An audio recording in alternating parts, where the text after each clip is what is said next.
Bonjour tout le monde. Nous commençons aujourd'hui notre aperçu de la grammaire française par une étude détaillée des noms. Qu'est-ce qu'un nom? En français, comme dans toutes les autres langues du monde, il y a des mots différents.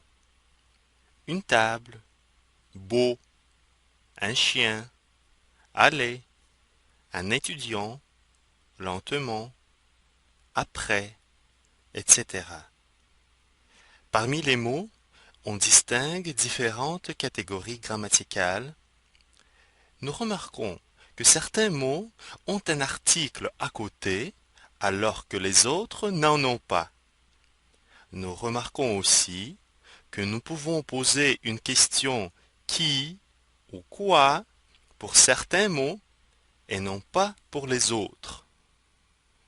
Alors, un nom est un mot qui sert à désigner un être animé, personne ou animal, et répond à la question qui ou une chose qui répond à la question quoi. On l'appelle aussi un substantif. Parmi les noms, il existe différentes catégories. Par exemple, on distingue les noms communs des noms propres.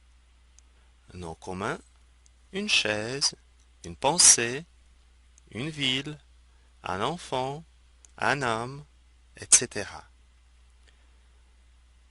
Les noms propres, Johnny Depp, le Canada, la Tour Eiffel. Un nom propre s'écrit toujours avec une majuscule et désigne un être, une chose ou un lieu unique. Nous distinguons aussi les noms simples et les noms composés. Un nom composé est un nom qui se compose de plusieurs mots. En général, ces mots sont liés entre eux par un trait d'union, une grand-mère, mais ce n'est pas toujours le cas. Une pomme de terre, par exemple. Cette distinction nous sera utile quand nous allons aborder la question du pluriel des noms.